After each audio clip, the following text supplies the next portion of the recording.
So, picture this, it was a lazy Saturday afternoon, and my friends and I were lounging around, desperately trying to entertain ourselves without resorting to yet another Netflix binge. That's when my buddy Dave, who always has a knack for coming up with bizarre ideas, suggested a neighborhood scavenger hunt. At first, it seemed like a typical afternoon adventure, until we stumbled upon an old, dusty map tucked inside a hollowed-out tree in Mrs. Jenkins' yard.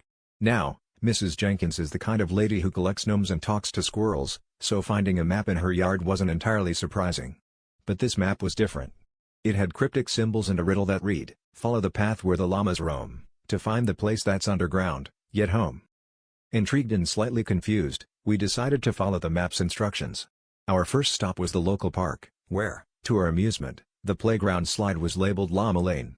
We snickered at the coincidence and continued our journey, which led us through a series of increasingly bizarre landmarks, a trash can with googly eyes glued on, a mailbox that moved when opened, and finally, a manhole cover with a suspiciously detailed engraving of a rabbit pulling a rabbit out of a hat. By this point, we were convinced that either we were being punked, or this was the most elaborate neighborhood prank ever. Our curiosity got the better of us, and with a collective deep breath, we lifted the manhole cover. To our utter disbelief, there was a staircase leading down to a dimly lit tunnel. At the end of the tunnel, we found a door with a sign that read, "Welcome to the Underground Petting Zoo." Inside, we were greeted by none other than Mr. Thompson, the town's retired magician, juggling ferrets while wearing a top hat.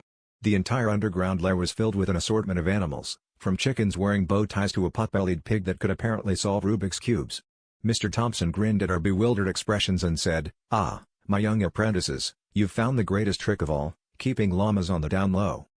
We spent the rest of the afternoon petting the animals, laughing at the absurdity of it all, and trying to figure out how Mr. Thompson had kept this hidden from the entire town. As we left, I couldn't help but chuckle at the whole experience. The afternoon had started with a simple scavenger hunt, but it ended with a secret we vowed to keep.